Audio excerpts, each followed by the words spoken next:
Welcome to TVBS Meeting Room, where we tackle global issues with a view from Taiwan. I'm your host, Wenqi Yu. Today's guest is Stephen Roach, a renowned scholar at Yale University and a familiar face to those who pay attention to the Chinese economy over the decades. He's a prolific writer and a commentator on China's political, economic, and business issues. He's also a former Asia chair for Morgan Stanley. Welcome, Stephen. Thank you. Pleasure to be with you, Wenqi. We have to touch on the for sale of TikTok legislation that passed the House yesterday. You used a strong word to say it's xenophobic in your tweet. Is that how you would describe certain views of China today?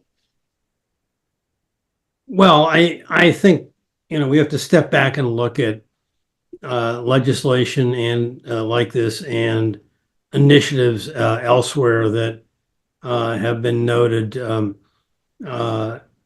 with respect to Washington's views toward China.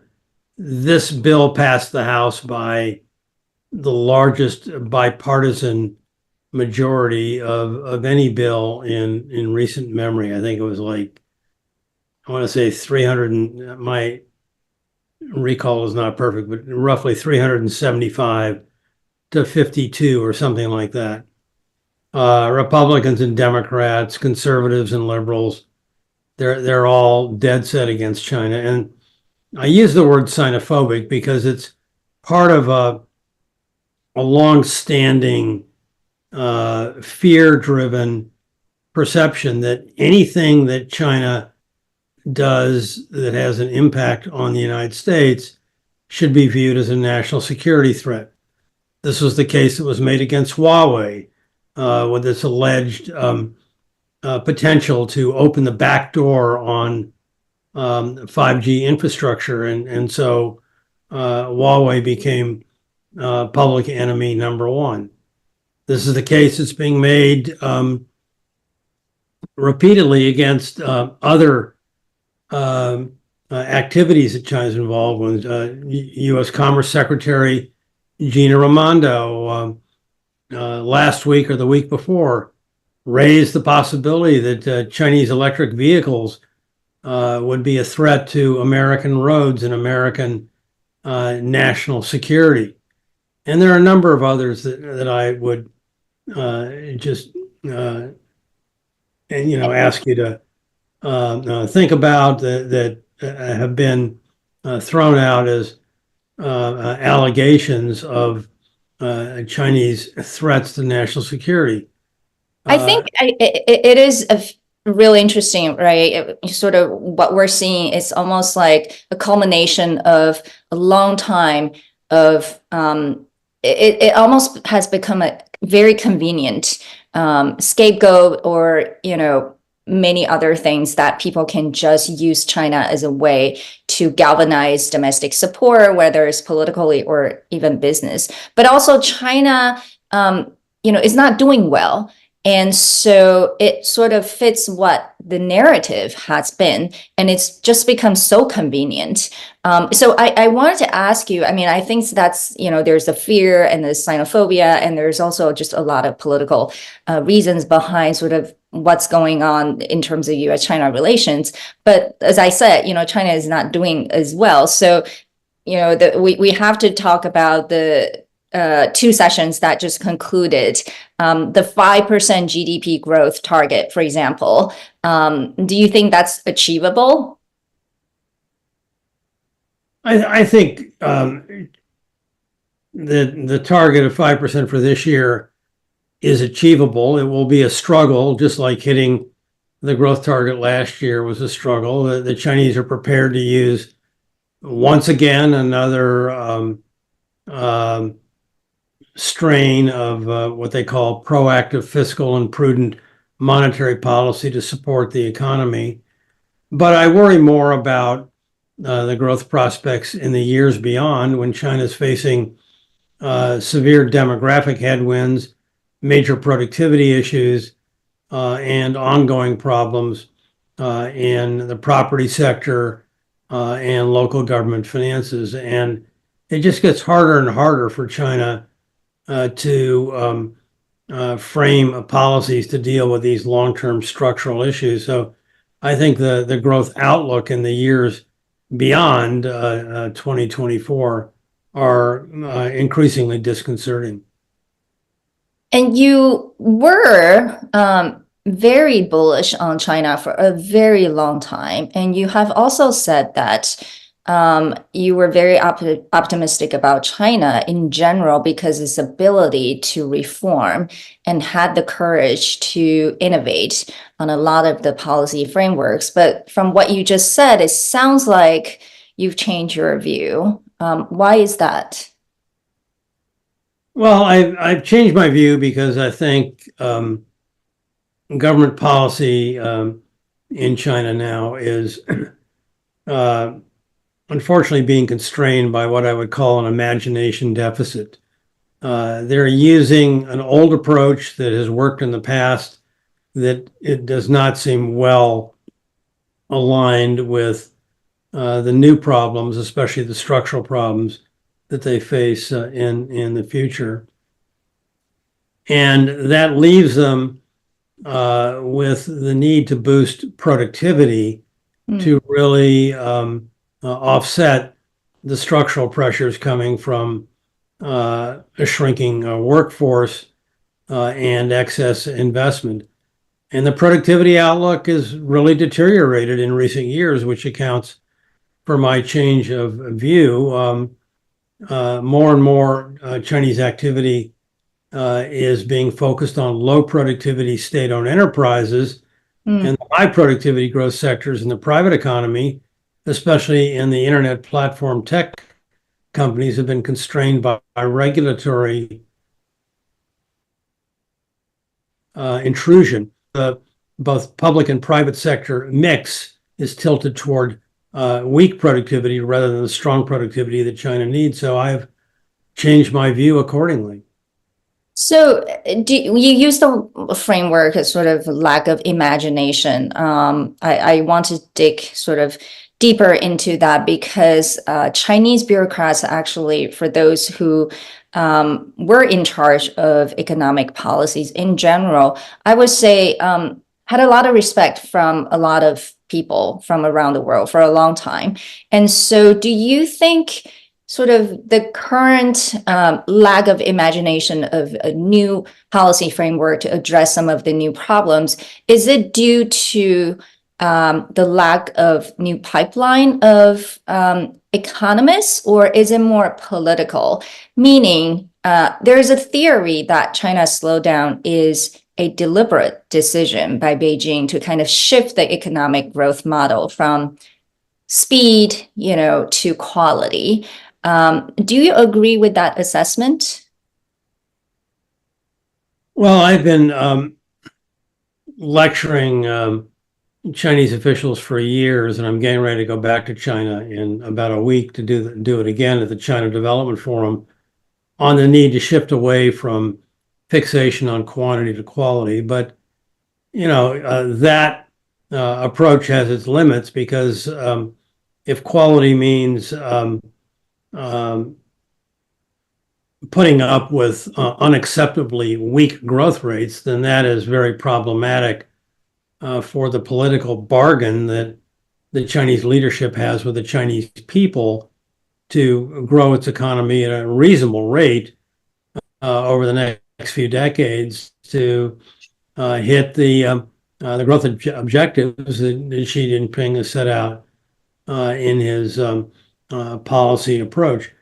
Quality, though, does mean focusing on productivity, and that's important. And I think the government has recently been focusing on that as well, especially at the two sessions emphasis on new productive factors. I think that's good, but again, it sounds good in theory, but in practice, with the emphasis on low productivity state-owned enterprises and constraining the higher productivity private sector, that remains a real disconnect between what they say and what they do. Yeah, I think you're, I would say, less optimistic optimistic view of China is also reflected in your view of Hong Kong. Your recent article in the Financial Times, which is entitled "It Pains Me to Say Hong Kong is Over," drew a lot of attention and reactions from people in Hong Kong. Why did you write that article? And how much do you really think is a cyclical problem, or is it structural? And how much is even political when it comes to Hong Kong's economy right now? Well, obviously, what caught my attention, and the lead to my article in the FT stressed this, was that when I wrote it in early February, the Hang Seng Index of the Hong Kong stock market had returned to the level that prevailed in July of 1997, when the handover occurred from Great Britain to the PRC. And so for the what had been the world's fourth largest, now the fifth largest stock market, goes nowhere in 25, 26 years, that gets your attention. And that forced me to think about the drivers of Hong Kong. And I really addressed three issues. Number one, the very tight economic linkage with China, and Hong Kong is going to go nowhere in a weak Chinese growth climate. The numbers show that very clearly. Secondly, I thought Hong Kong will be caught in the crossfire between the U.S. and China conflict, which forces Hong Kong's trading partners to pick sides between the U.S. and China. And thirdly, the political issues. The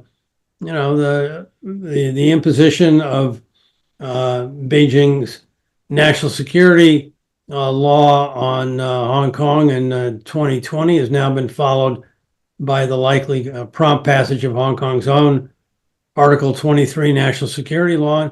Hong Kong's losing any semblance of political autonomy. So is Hong Kong over? I mean, the headline overstates, my conclusion, but Hong Kong's in serious trouble as a dynamic, thriving, free market driven culture that, Milton Friedman of all people said was his favorite example of a free market in the world.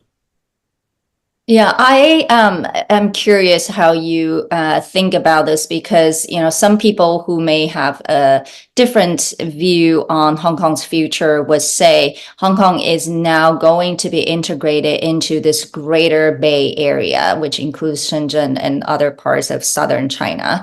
And so, as a whole, the whole regional economic growth is more promising, and therefore, it is better for Hong Kong's future, rather than looking at Hong Kong as just one single place, as an international and finance hub. How would you respond to that kind of view?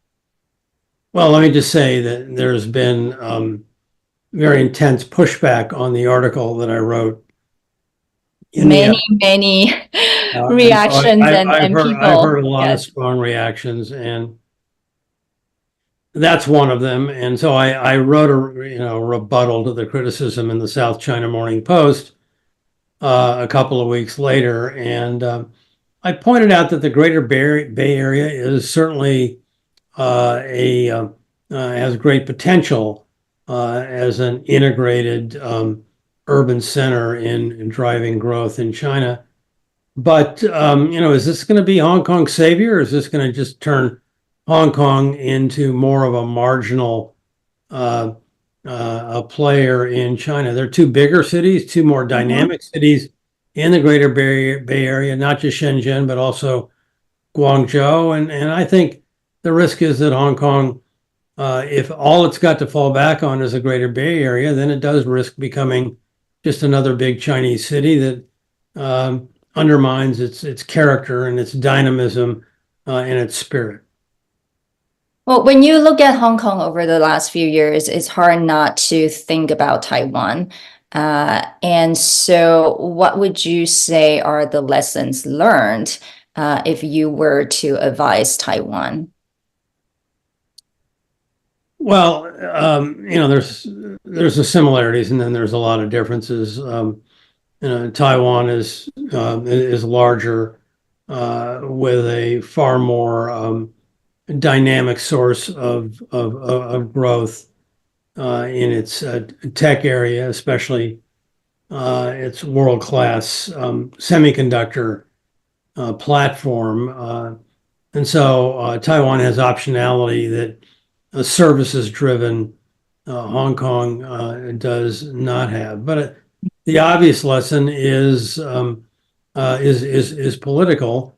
Hong Kong became unhinged with the demonstrations of late 2019, and that prompted a response from Beijing to impose controls over the growing examples of political instability that bordered on property destruction and anarchy. And should similar conditions take place in Taiwan, then obviously there would be a strong political response from Beijing as well. And Beijing has made it very clear that if you want to talk about red lines, there are some obvious and important red lines on with respect to Taiwan that will prompt action. Well, the Taiwan issue is the red line issue between U.S. and China. And you, in your latest book, Accidental Conflict, you believe that, false negative narratives between China and the U.S. may lead to an accidental conflict. Can you elaborate on that thesis, especially, on the China side, since we're very familiar with sort of the false or lack of complete information about China on the U.S. side, but how were the narratives created in China these days about the United States? Well, briefly, the theory of accidental conflict is that both sides have mistaken fears and impressions of the other. The U.S., to the first point we discussed regarding TikTok, everything China does is a national security threat. You hear warnings from all of our politicians, including our FBI director, that China is about to destabilize America. And I focused a lot on the economic false narratives where the trade deficit with China, the U.S. trade deficit with China, while it's big, is only one of 106 bilateral trade deficits. And we have trade deficits because we don't save, not because of what China is perceived to do with respect to unfair trading practices. China has a lot of false narratives of the U.S. And number one is that China is convinced that the U.S. wants to contain and suppress economic growth. And the bottom line is these narratives create an interplay of mutual misunderstanding that drives both nations to treat each other more out of fear and impressions that do not really align with reality, so that when a spark comes along, whether it's problems in the South China Sea or the Taiwan Strait, then they can immediately escalate and get out of control and lead to accidental conflict. So we got to get our narratives right and have a better mutual understanding, a more of a trust-based give and take, to be, I think, in a better position to address risks like those which are evident in Taiwan. Well, speaking of getting the narratives right, I think this year, since it's the presidential election year in the U.S., it's probably going to be a challenge. What worries you the most about the U.S.-China relations over the next 12 months? Is it just the process of going through the U.S. presidential election? And what if there is a second Trump administration? how should the world be prepared? Well, that's a loaded question. And no one knows how the election's going to go, and Trump has already thrown out some threats of raising tariffs across the board, and with a particularly sharp increase in existing tariffs on China, which would be hugely destabilizing to the Chinese economy and to the broader world. We had a summit last November in Woodside, California, where both leaders came together and underscored the need to de-risk and restabilize the relationship. There are 4 working groups that have been established that are starting to meet too sporadically for me, but addressing mutual issues. In China, they call it the vision of San Francisco. Is that enough to withstand, another unexpected development? I mean, you have a new president who is going to give an inaugural address on May 20th. What's he going to say? Is he going to rock the boat with respect to Taiwanese independence? That could certainly destabilize an admittedly precarious stability right now that exists between the U.S. and China. And I am not in the business of predicting future shocks, but I think the level of engagement right now is still tenuous at best, and could certainly suffer a setback should something unexpected happen over the course of 2024. Well, you mentioned there's going to be a new president in Taiwan and will be inaugurated on May 20th. What would be your advice to him and his administration, given where the world is right now? What is the best role for Taiwan to play, whether it's politically or economically? Don't rock the boat. Just, maintain the status quo. Do not become a stalking horse for frictions with China or Taiwanese independence. Any of those issues would clearly trigger a response from Beijing, and that would obviously cause problems between the United States and China, with broad global implications. We live in a very precarious, unstable world right now. We've got wars in Europe and in the Middle East. The last thing we need is an outbreak of conflict, accidental or not, in Asia. Well, last question, since you have been the go-to person to assess a lot of risks in the world, and what are the biggest risks today for investors that they would come to you to ask for advice for? Well, everybody wants to know about the fate of the Chinese economy, and my view, which has been, as you alluded to earlier, optimistic for a long time, is now more cautious, and I remain cautious.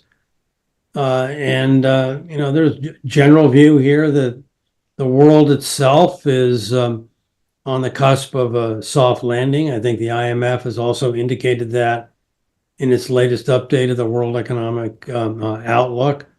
I'm skeptical of that. I think world growth is being projected at about 3% over the next 5 years. That's below trend, and doesn't give the world economy much of a cushion to withstand the blow of shocks, which have become all too inevitable. We've talked about a few of them earlier in this interview, but should a slow-growing global economy be hit by another shock, then the global environment could quickly turn negative, and investors right now are completely unprepared for that possibility. Well, thank you so much, Stephen, as always. We'll be looking forward to reading news and hopefully transcript of your speech at the China Development Forum, which is obviously going to be, convening a lot of important policymakers and business leaders. We'd love to hear what your advice is to China today. So thank you so much. Thank you. Take care. Thank you.